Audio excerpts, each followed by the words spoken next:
Ой, не работает. Well, I would like to have your attention, please.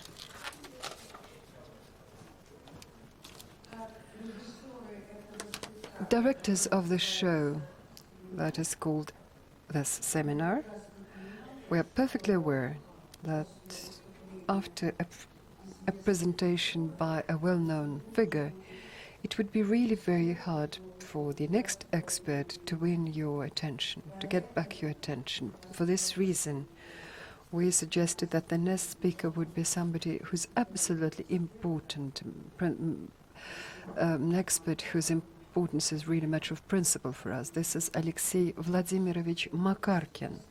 And today I would like to open this session.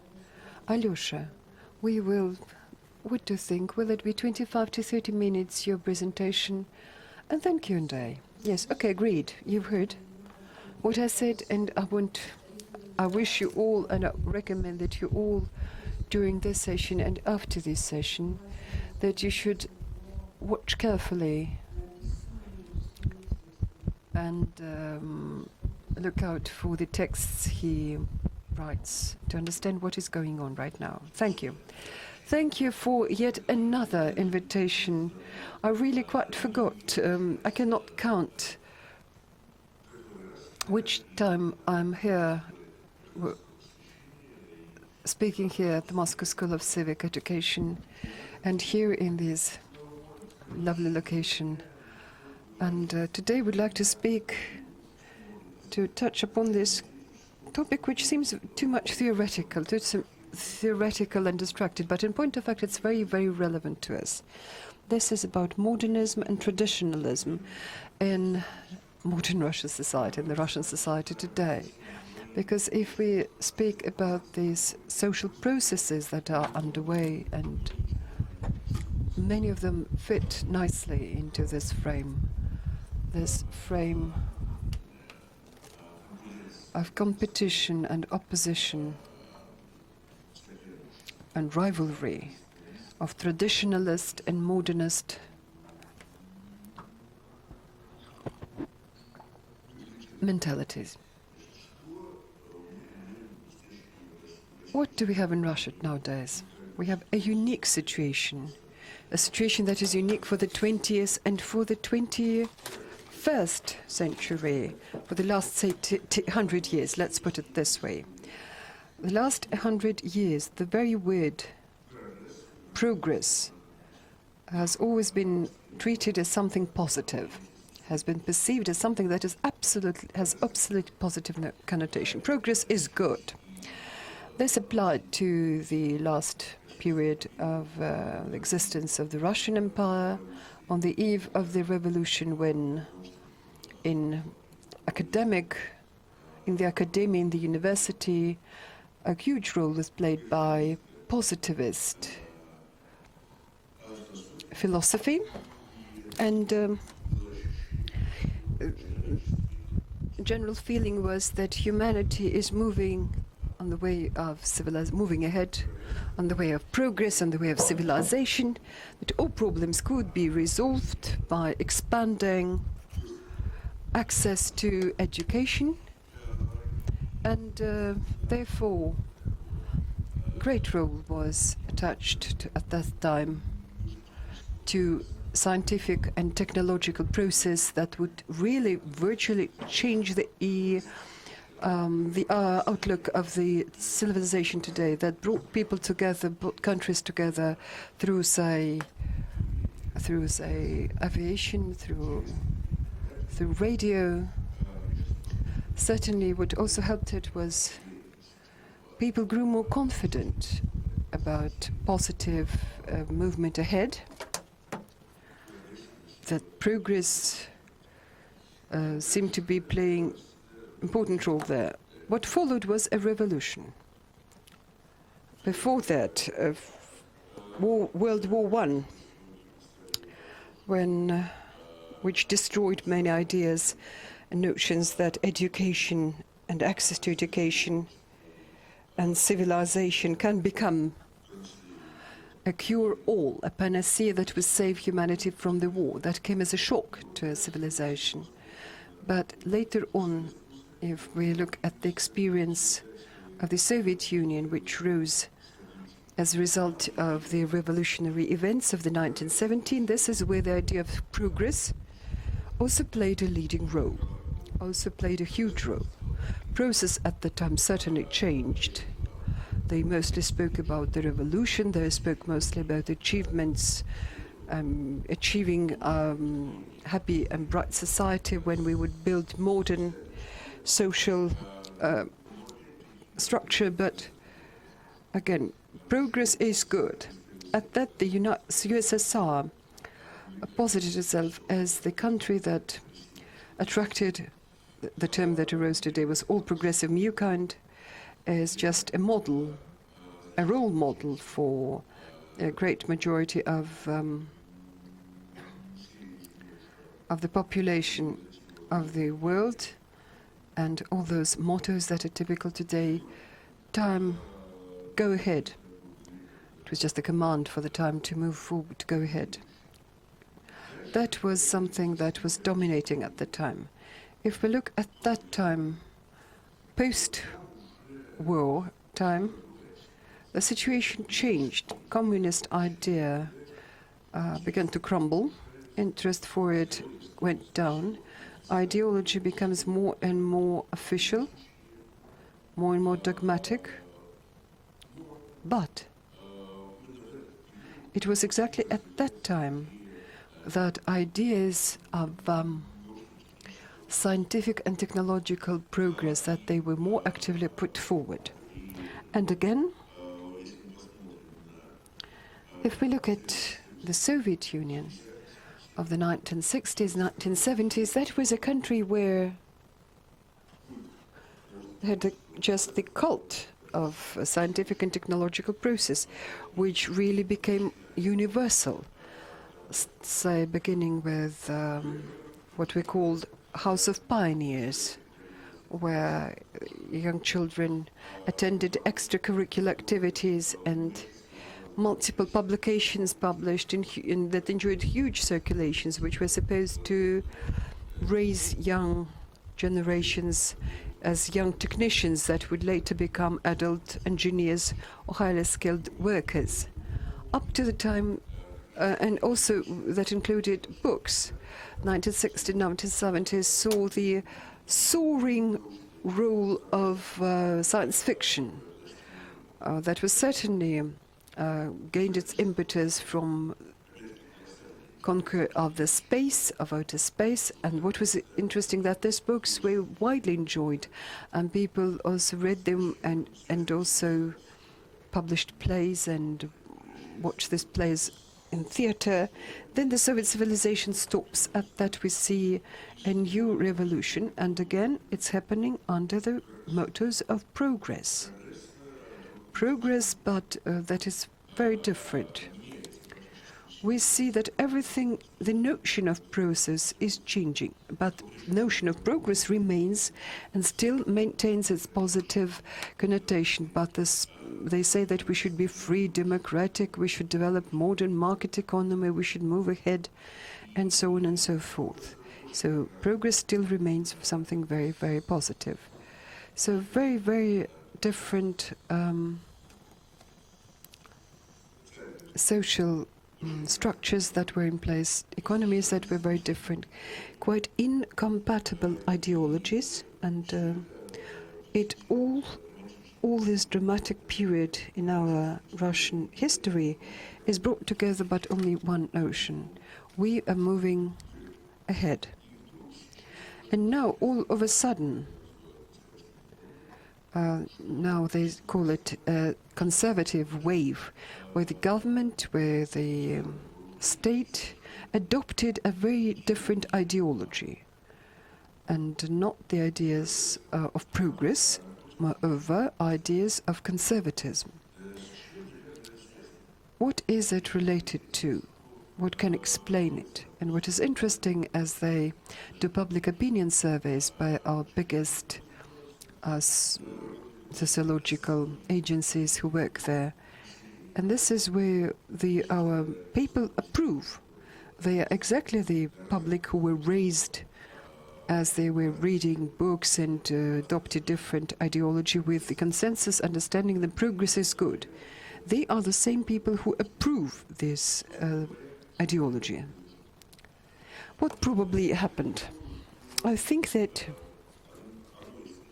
one of the reasons why it happened was that people got tired. The society got tired of moving ahead. The society got tired trying to discover something new. The society wants to get some rest. That is why we see conservative instinct getting stronger, this for once.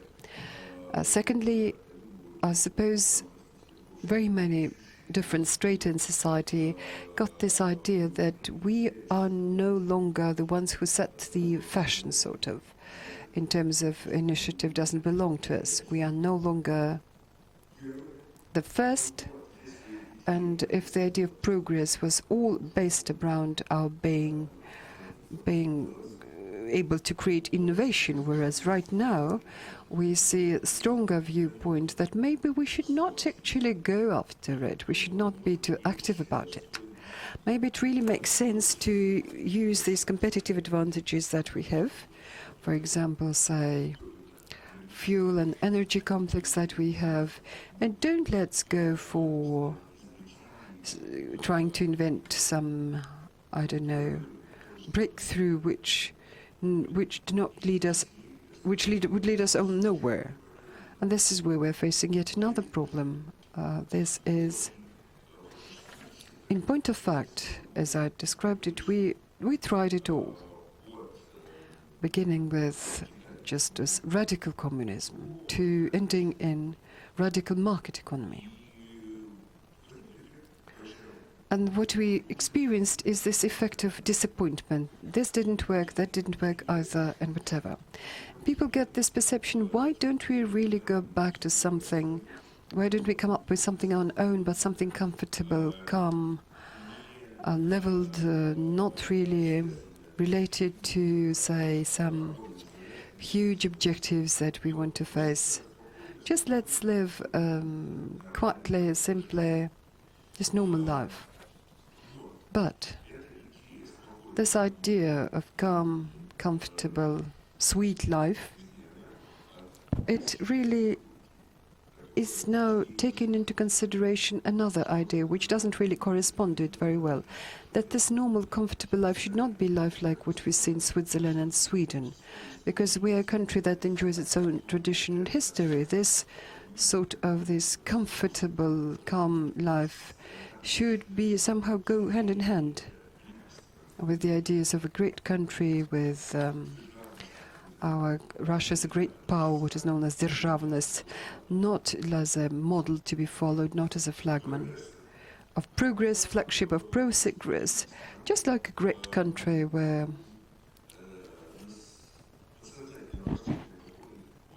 and subconsciously the model to copy would be the USSR, not the USSR that, say, moving ahead and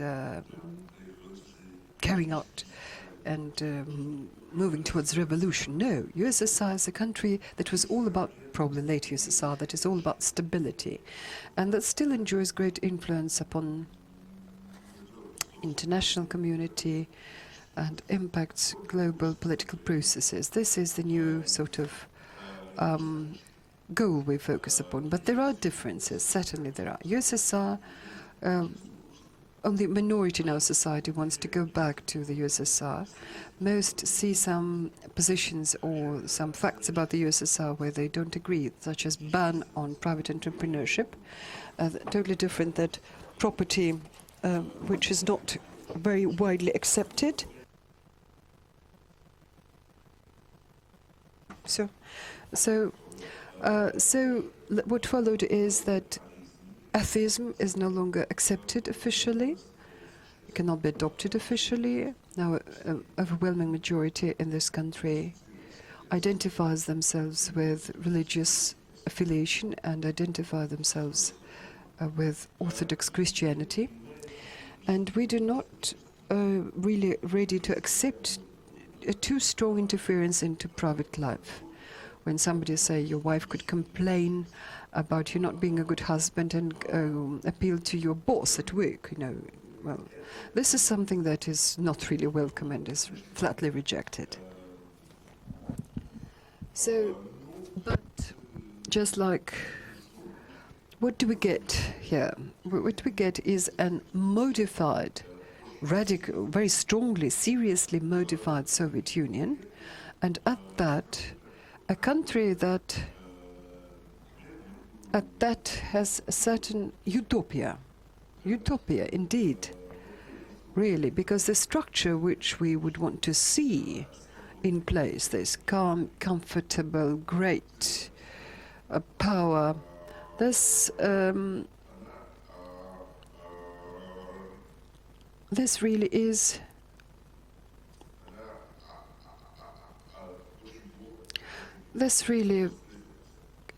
very hard to reproduce and doesn't readily reproduce. So, speaking about the Soviet Union, sociological surveys show that there is a growth of affection for the Soviet Union. When people asked a question, what kind of a country do you want Russia to be? What do you want to see? 2008, 17% said they wanted Russia to look like the USSR, whereas in 2014, 24% wanted it to be like the USSR. And this is the growth of positive attitude that we saw after the economic crisis of 2008. Other interesting answers to the question, this is a survey done by Levada Center. What role was played by Vladimir Ilyich Lenin in the history of this country? Whereas in 2006, 40% thought that he played a role that would be rather more positive or fully positive. It was in 2014 that over 50%, 51% thought that his role was positive. And at that we have this stereotype of perception that the communist idea is like shared by older generations, and let time go by, and Mr. Ulyanov, that was the real name of Lenin, would lose his appeal and lose his significance in our history, and he will be perceived strictly negatively. The outcome is absolutely opposing, and I suppose it has to do with the fact that very strong disappointment in the time and during the economic downturn of 2008, it led to the fact that the key figure, which is certainly idealized, central figure of the Soviet figure, is now perceived in a different manner by some part of our society. We saw them change their attitude and change their mind. It doesn't mean that this society now is very happy with communist ideology. No, as I told you, but for most part, the society flatly refuses to accept these traits. But an idea to cling to some figures during the stable period of our time, which played a key role, they were idols at the time, that certainly remains. So this is the nostalgia after the Soviet Union. It corresponds well with the worsening attitude to the West. Anti-West trends, they certainly has adopted some special, has become particularly relevant because of the events in Ukraine, because of the opposition in the West and sanctions that were imposed against Russia this year. But subconsciously, this trend was seen even before. At that, what is interesting is that worsening relations and worsening attitude towards the United States and the EU, pretty serious worsening, it all started back in the late 2013. It was not so by Ukraine. Ukraine just enhanced, made this process stronger, but the worsening was marked before. And interestingly, that this worsening relations and attitude first of all touched upon the EU. For example, before there was just, we divided America that we always perceived as something bad and suspicious, but the EU, such as France, Germany, they are our partners. The attitude towards the EU was very different from our attitude towards the United States. But in the late 2013 and early 2014, our attitude towards the US and the EU became very close.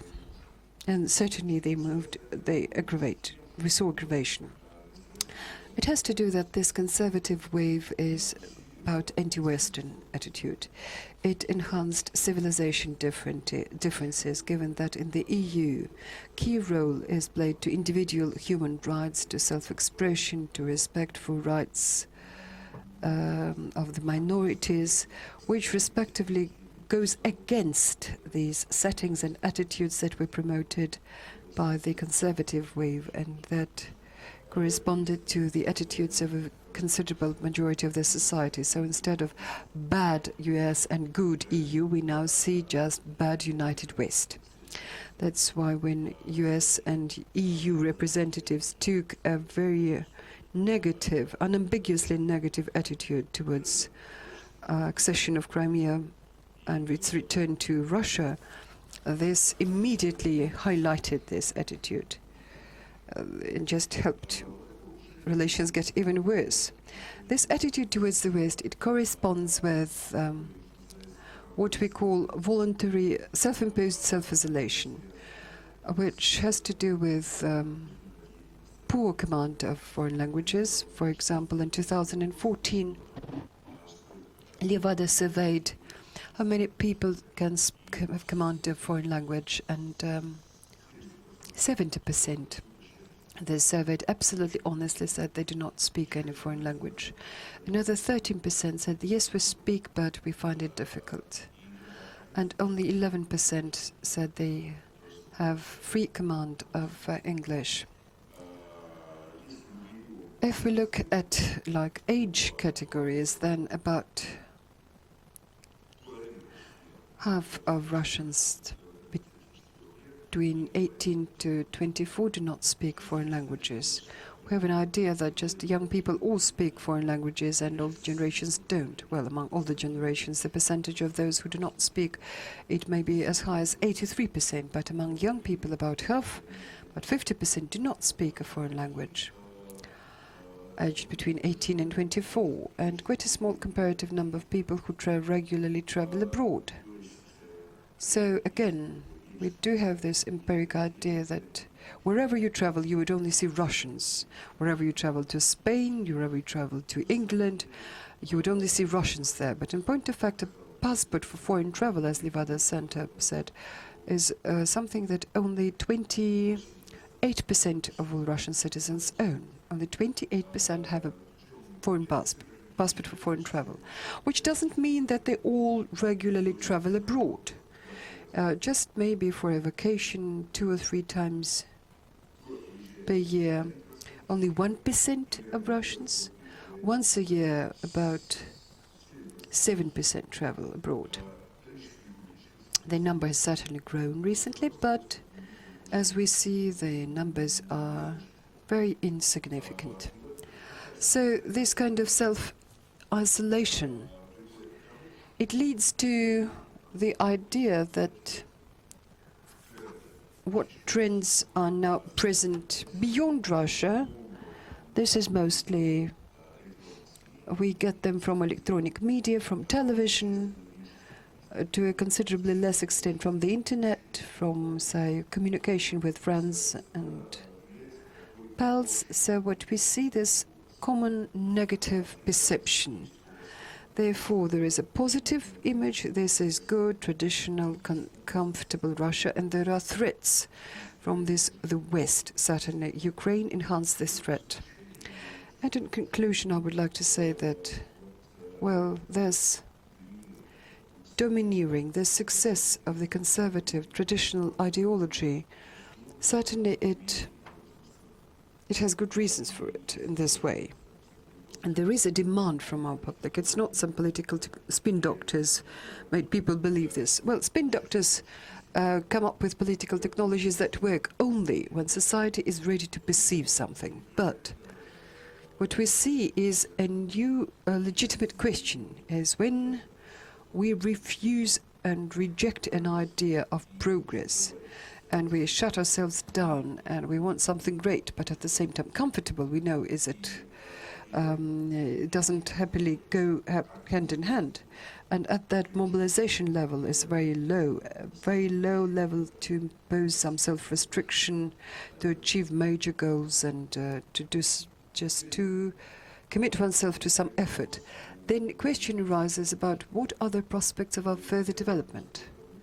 To which extent we shall be competitive in various spheres, both economy and ideology, and probably this is the main problem here, because at different stages of our history we tried to be competitive, whereas here, if we are so badly disappointed in our possibilities and capabilities, what is ahead of us and what impulses can we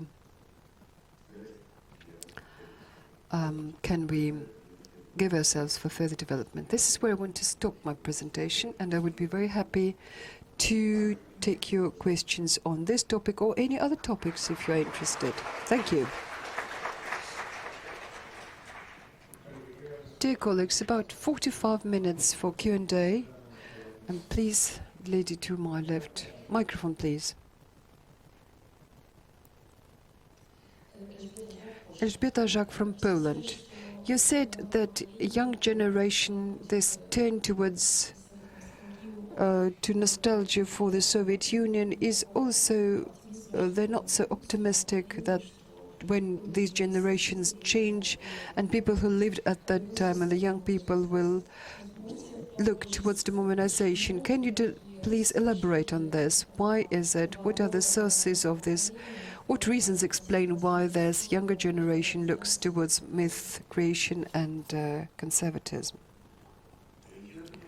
I think that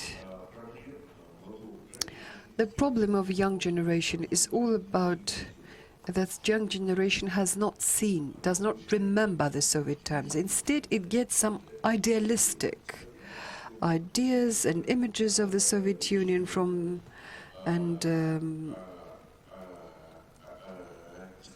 sometimes it's distorted, and to a great extent they get it from their parents. Well, human psychology is such that people usually recall something good from what he has seen in life, especially nowadays that such revolutionary transformations have befallen in our society when most people in this society do not feel that they stood to gain from these transformations. That's why a great majority in our young generation do not perceive this country as the country that was a great power, that was feared. But at the same time, what else do they recall? Not only great power, they tend to recall that so far oil prices did not plummet in the 1980s. We saw development before that. We had seen development before that. When what they call stagnation, you don't take into consideration that if we look at, say, at social sphere, even at lowering and stagnating economic growth, potential for growth was still there. That housing was built very actively, that they would build flats that are called cooperatives and condominiums where people would get their own flat. As to other problems, such as, for example, realistic problems that had to do with shortages of supply, for example, the shortage, say, of foods and of consumer goods. This is something that people tend to forget. They tend to recall positive things in their life, that provoke good emotions. And this is something that is handed over to younger generation, which tends to perceive Soviet times in a very positive and unilateral sort of manner, one-sided sort of perception. Another point is probably also interesting. It has to do with For example, there is a need to have self-identity. Young university and college graduates, they want to, in some way, to sort of have some self-expression, and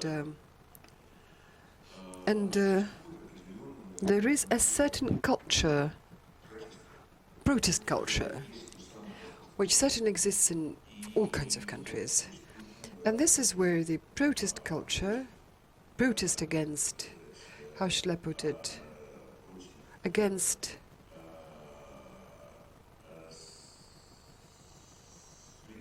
modernity, what they see today, it often has this sort of nostalgic sort of tint. So an example I could give you is that, for example, in the 1960s, 1970s, no, not even 1970s or 1980s rather, they were the years in the Soviet Union and Soviet cities and towns you could see cars carrying portraits of Generalissimus Stalin. At that, the drivers very often were not really pro-Stalinist in their position. They just protested against corruption, against inefficient Brezhnev, ineffective Brezhnev, and they tried to find somebody like opposition to them. So Stalin, who was modest, who was very severe towards people who were into corruption, who had great willpower.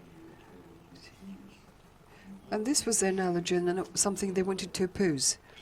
At the same time, again, given that if we look around,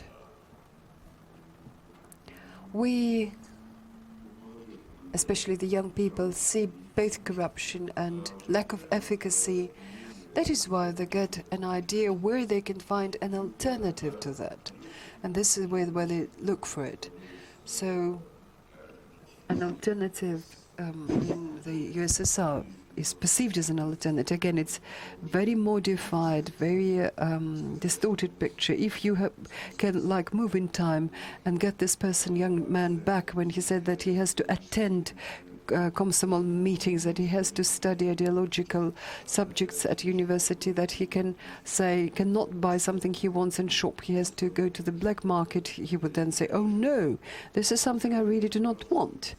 But since he has this, entertains this idea that all this was always there. What do you mean? You can go to shop and you cannot buy, say, some say sausage. I don't know. How could it be? This is an idea for the young generation. This is something beyond their imagination, something that is totally unimaginable, something fantastic and outlandish. For this reason, well, this feeling that in times of the Soviet Union, we had it all this as very idealistic notion of the Soviet Union, a Soviet Union where they don't have problems of shortages, ideological oppression.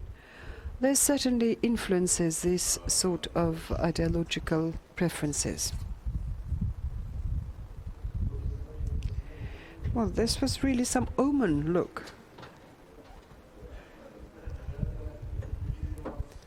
Probably the resource is exhausted. Just watch out.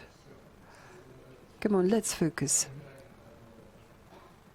Dear colleague, now you, please remember to give your name. Thank you. Artur Rudakov from Rostov-on-the-Don.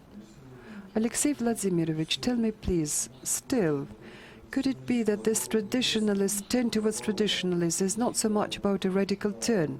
Look, yesterday we had Lev Gudkov here, who told us that approval of the government course has not so much to do with these items, rather than with what is happening with Ukraine and the Crimea, not the Crimea returning, but the events in the Ukraine that started in November. But people who are traditionalistic, they've always had around a lot in Russia.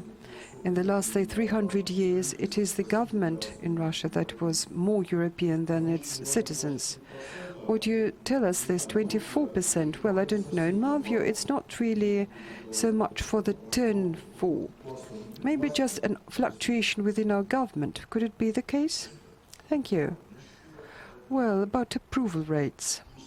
Approving the course of the political course of the government. Look, we're looking at different matters here. Look, ratings of all institutions of government, including government and our State Duma, which has always been something that people want to blame for everything and are not happy with. Indeed, all those ratings grew, and the Indians, they all grew in 2014 because of the events in Ukraine. But this turn, this U-turn, began sooner, before. If we look at public opinion polls that we saw in 2013, this is a law against Magnitsky and law to ban propaganda of sexual minorities. This is something that enjoys full support of the majority of our population. As to other conservative laws, the situation is somewhat different, but again, this is something that is overtly opposed by a clear minority in this society. And for this reason, I think that all this has a more in-depth character. As I told you, rejection and resentment towards the West, it has grown before the events in Ukraine started. The West as a whole, not United States, which has always been perceived enemy or opponent or competitor, whatever. And that the West, then so homosexual relationship, etc. And about 24%, the traditionalists, they go further than 24%. 24% are those who went for the Soviet option, and the majority of the people selected a special type of the government, so specific, 38%. So they went for something different type of state. So the number of traditionalists is not increasing, and it's stable. It's as is. It hasn't been changing over a certain period of time. But the number of adherents of the Soviet Union is increasing. Then another very interesting point, when those adherents of a special way of development, what is it? Because they understand anything by it. So what is it specifically? So that's a special, unique way of development. So then the most common answer, so the economic development of the country and caring for the people and not the profits. That's 31%. And then in 2014, another number went up very considerably, so that in comparability of the values of Russia and the values of the West. So it used to be 20, now went up to 23%. So this is answer number 2 in rating. And so this rejection of the West even overtook one of the characteristics of a specific, unique way of Russia's development, so which is being reproduced all the time in intellectual discussions. Unique way of development, and the spiritual attitude, the spiritual relationship between the state and the people.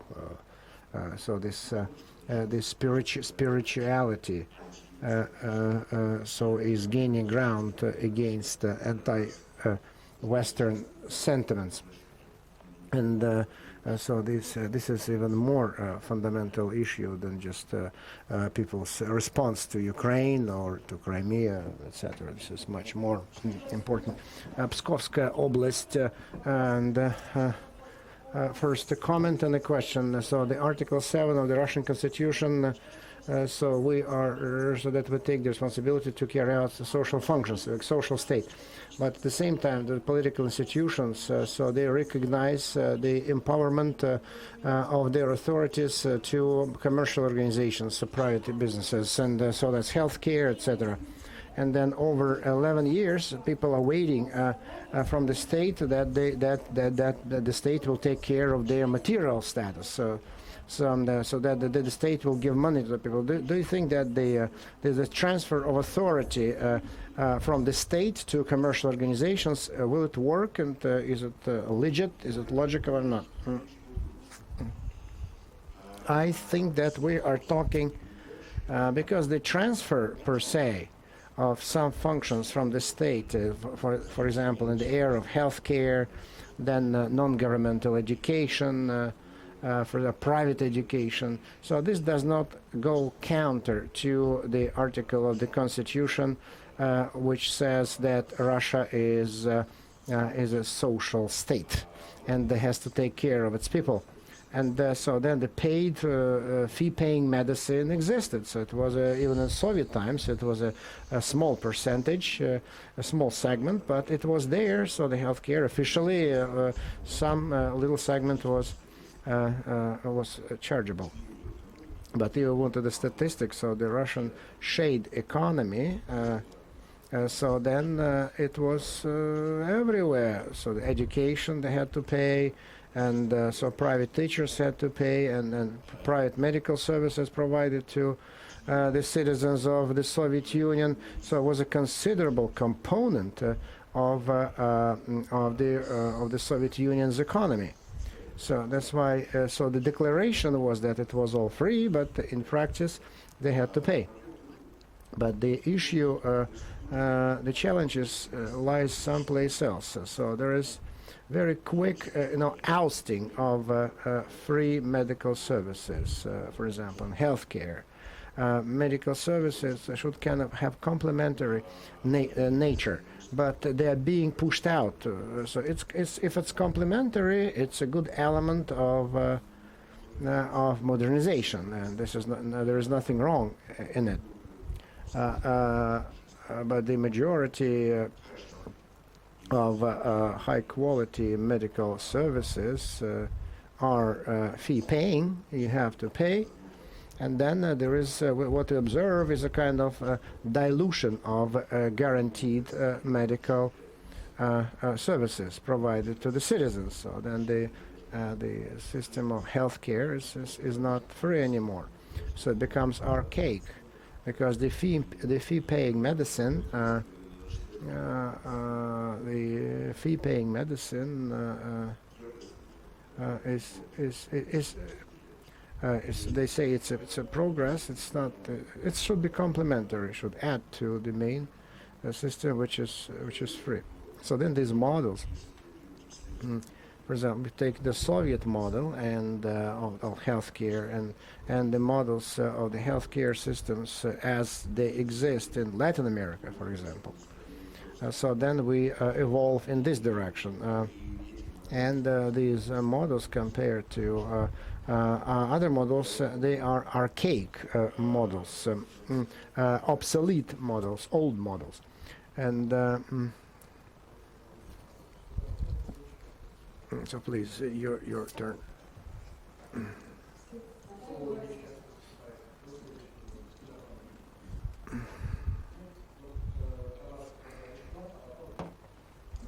Okay. Samara, thanks for your presentation. Your opinion, there are countries where traditionalism and conservatism, they combine well with progressive methods in economy. So like Arab countries, Great Britain, so then certainly traditionalism is mostly in the routine, the family sphere, healthcare. So is it possible in Russia to combine so then the everyday household daily traditionalism and modern state-of-the-art methods of economic management, management of economy? So you actually named completely different countries. So Great Britain, probably you meant the Great Britain that we know in the movies. In the movies, that's what we know about Great Britain as it is portrayed by Agatha Christie, for example. So this Great Britain is no more. It's gone. Now Great Britain is the country where conservative elements stay in the form, are kept in the form of inertia components. So they're still, slowing down. And so then the internal, intrinsic basics that are imbued with new content all the time.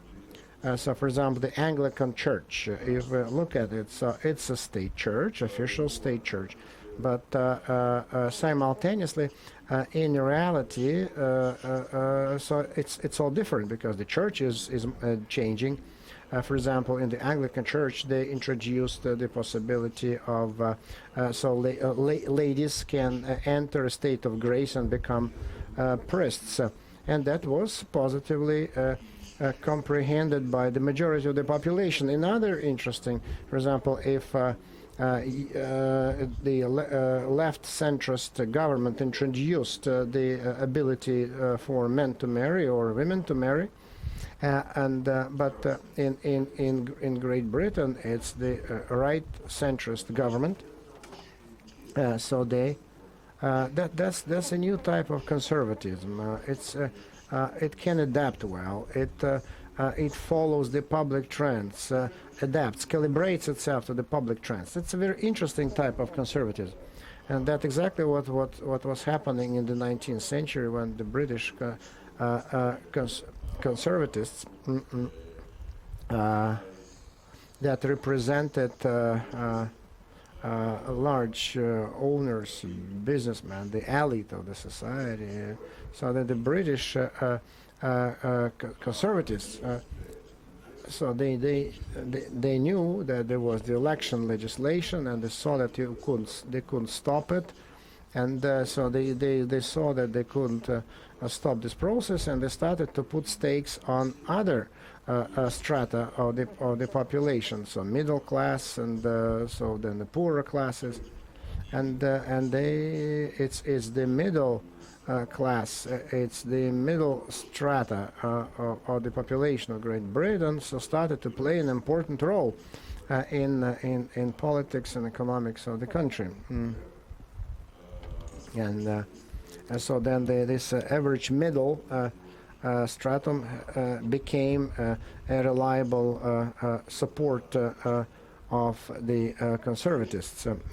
Margaret Thatcher, who is thought to be one of the strong posts of the conservatives, so was one.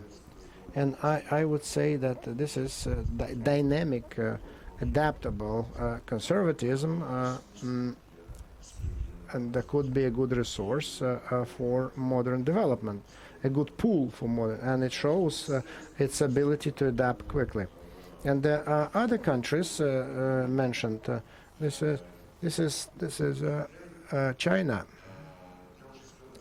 So then conservatism there is quite specific, because it's the country that has gone through Cultural Revolution, another revolution.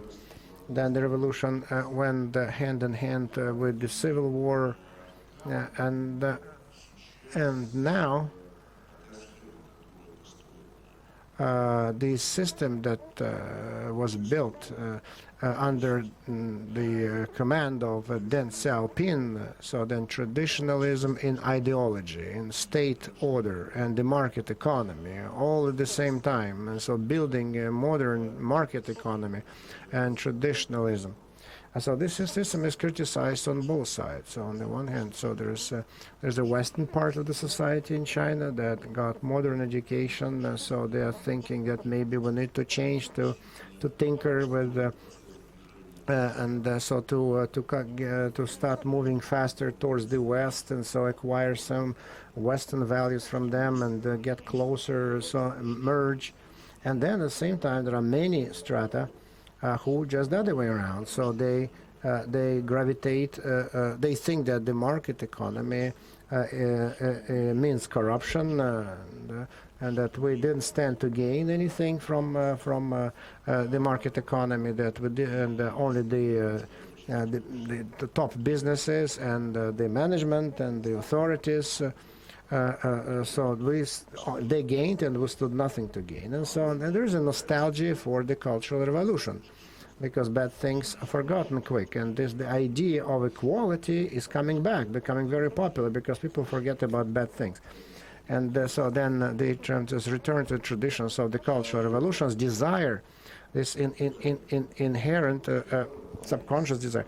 So actually, one of the factions of the management of the authorities of the Chinese People's Republic, so they spoke for it, and one of the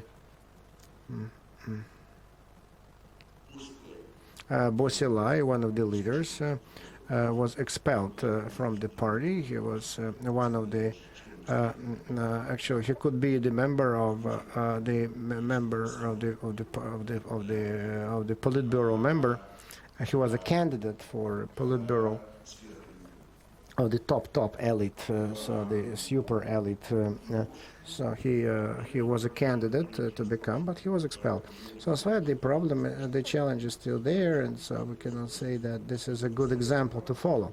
Concerning the Arabs, so we've seen what happened with those Arab revolutions, which gave a terrible blow to the stability of those countries, and impacted, and the Islamists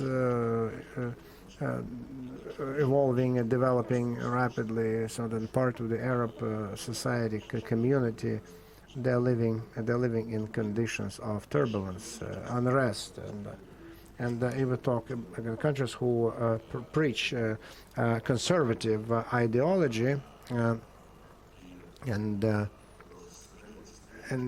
the stability is there, and well-being is there, and so there are two factors, two risk factors. So one risk factor that these countries, so they're either commodity countries, so because they depend on the sale of commodities, and so their well-being is related to commodity sale. But if it disappears, so that's commodities. So then their conservatism will disappear along with the commodities disappearance, and then they face Islamic fundamentalism. So that's another very serious challenge for those countries.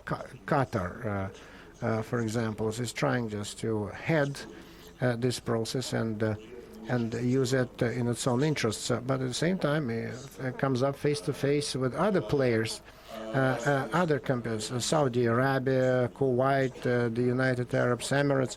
So they compete with them immediately, trying to head this movement, and now just the newly elected head of this country. So then other countries, and they are in majorities, they're trying just to close in upon themselves.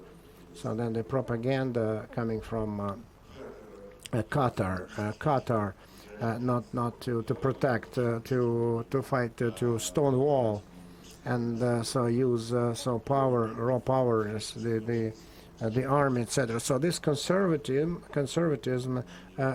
going along with economic successes, it's far from being stable. Far from being stable.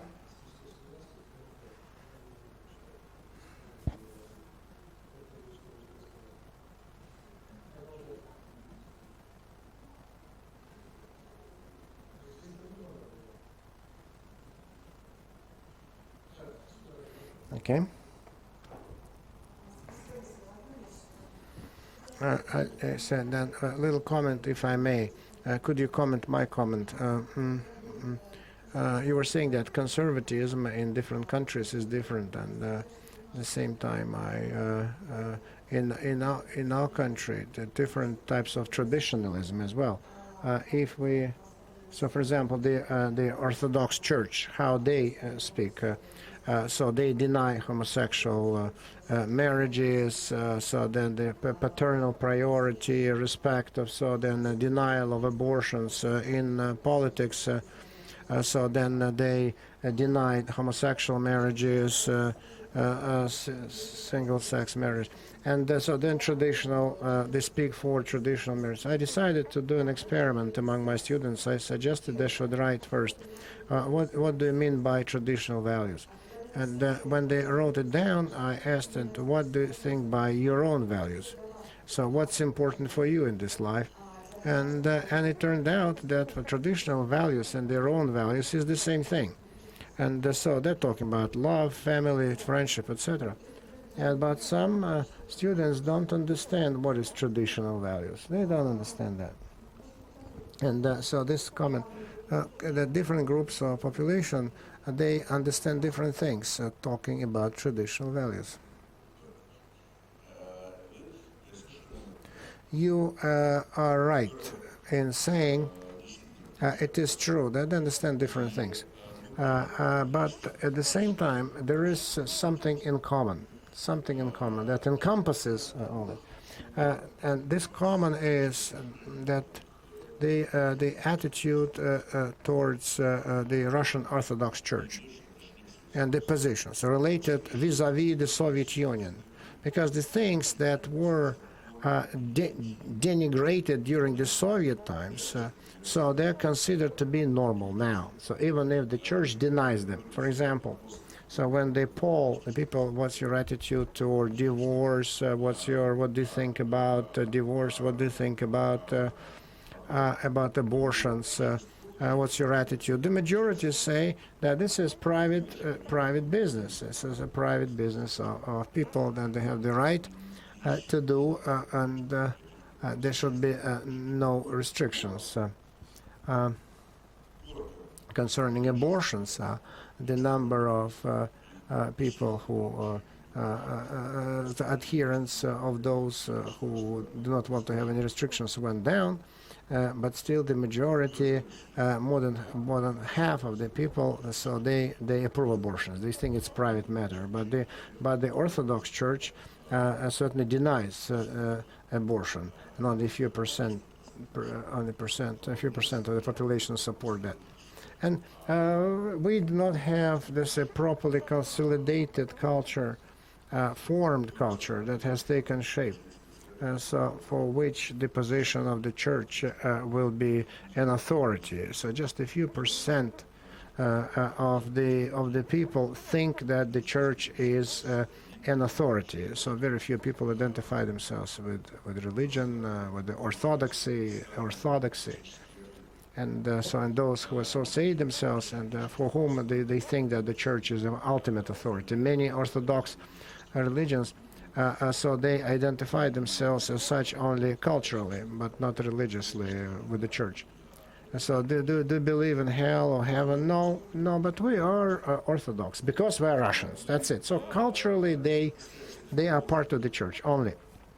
Concerning religious practices in the Soviet times, so certain approaches had been developed that were recognized by the Soviet Union, by the Soviet Union government, certainly without enthusiasm, because they had to recognize them. For example, celebrating the Easter. There are two ways how to celebrate the Easter. So you could celebrate it in your household. So you can buy this cake. You could bake this cake, and it was referred to as a cake. Not a religious name was given to it. So which is the symbol of Easter. But everyone understood that was a cake. And the second way was to go to the cemetery and. Certainly no one could stop people from coming to the cemetery, so the people's militia could not be put there, so it would be too horrible. And so they just developed, by trial and error, so they developed these two options, how to celebrate the Easter. And so then Levada Center results show what they do now. So they used to buy cakes that they 50%, then they Then they painted eggs, 70%, 23% went to the cemetery, and the night service 6%. So they went to the night service. So these are the practicing Orthodox people for whom the church is an important thing. But when they start being asked, so who do you want your child to be? This is just internal contradiction.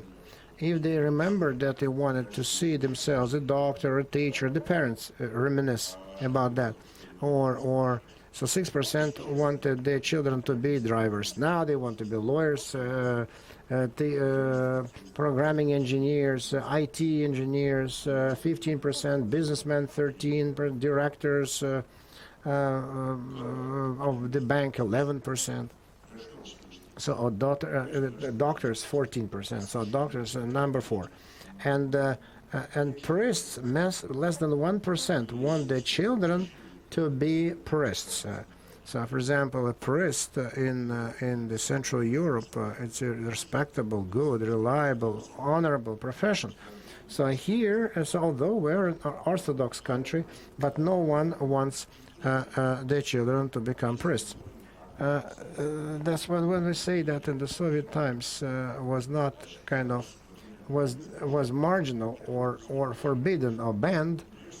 So it's a big question. In the Soviet times, it was not normal to become a priest. So 25 years have gone by, and still no one wants their children to become priests. Nothing changed.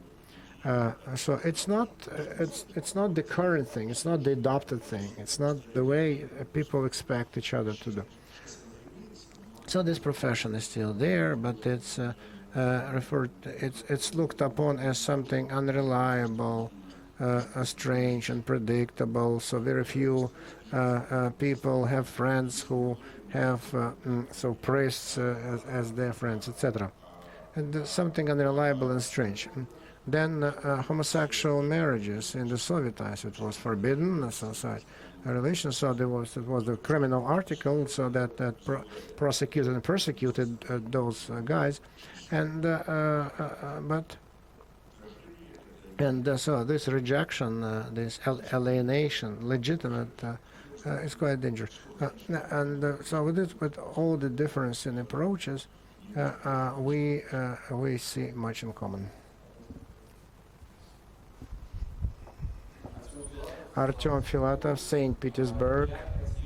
I would like to come out with an assumption, and if concerning what we understand by traditionalism or conservatism, and how is it correlated, so then we impinge on the human rights and on people's rights, because traditionalism, the way they're trying to portray it as something that restricts human rights, they're trying to portray. So my assumption will be built on certain prerequisites, the Finnish society. So because I understand better just what values they have and how it's built. So the Finnish society from the EU countries is one of the most conservative. So Finland opened up to the world only in 1952 when there was the Olympics. So it was very close. And in the Finnish society, the traditional values, rural values, are still running strong even now, especially in provinces. Simultaneously, 2 years ago, so then the homosexual took the second place in the running elections, and so it was very high on the agenda, so which is in full conformity with European values. And at the same time, so the national holidays are called in Finnish, so there's no Saint Valentine Day, so there are just lots of international holidays that have Finnish names or have completely different foundation. And so then there's this strange combination of unstable modernity in the technological, so IT sector, so they're very strong in it. At the same time, they're not nearly enough consolidated, the society. The society is very traditional. So this combination, it goes hand in hand. This traditionalism is not related to the violation of human rights. Certainly not. Certainly not. Impinging violation.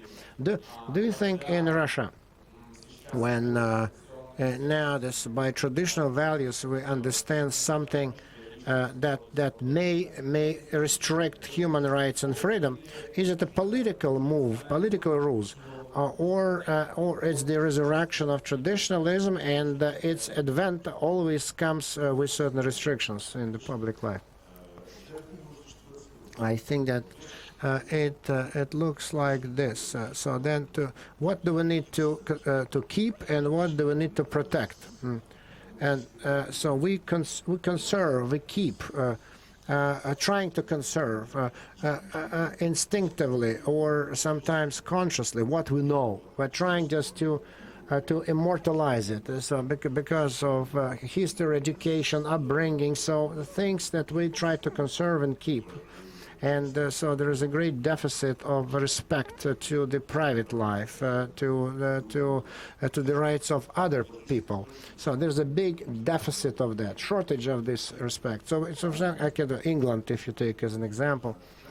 So there, in the conservatism, a great deal of role is played by the principles of protection of private life. It's the other way around. Conservatism so is fighting against too active intrusion in private lives. So with those guys who oppose conservatism, and it's related to the representatives of another culture, other ethnic communities, and traditionalism. So it's one very important aspect. So this protection of freedoms. And it's not accidental that what happens in the West once in a while. So the scandals related to when the special authorities, Ministry of Interior, intrudes into private lives of citizens. So the most recent case was this scandal was Snowden thing that the conservatives. So they liked it actually. They were not. And their attitudes towards such an intervention of the part of the state is quite negative, at least on the ideological level. I'm not talking about the political level, because political leaders are not perfect and they may use some non-ethical ways, but on the level of ideology, on the level of ideal perception, their attitudes are totally negative. The question is what we are supposed to conserve. I visited Sweden this year, and in the cathedral I saw a picture, a painting dedicated to the events of the late 13th century, and in the province of Auckland people agreed to take new legislation. So they saw the representatives of the aristocrats and clergy, merchants, and workers, and the painting depicts all those people, and they came to terms to adopt a new legislation, and the conservative principles of that legislation was something that they were ready to defend. And their successors also took same approaches. Well, and the second point, which I have already made, but I would like to repeat it, and it is the fact that if conservatism is capable of adaptation based on traditions, then conservatism can be a source of progress.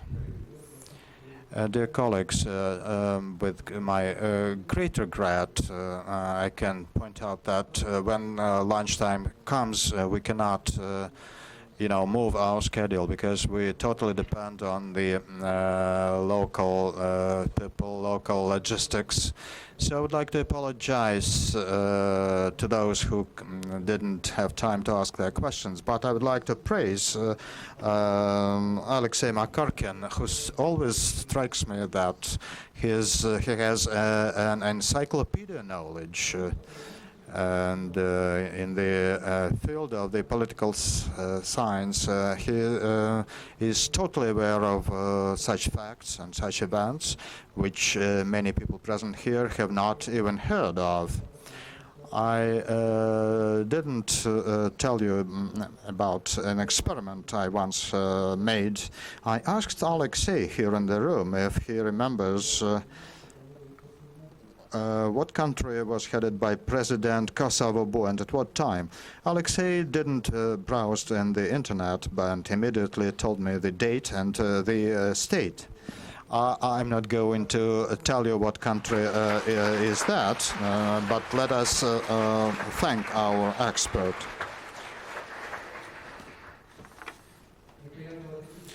And have a nice lunch. You have 1 hour for lunch.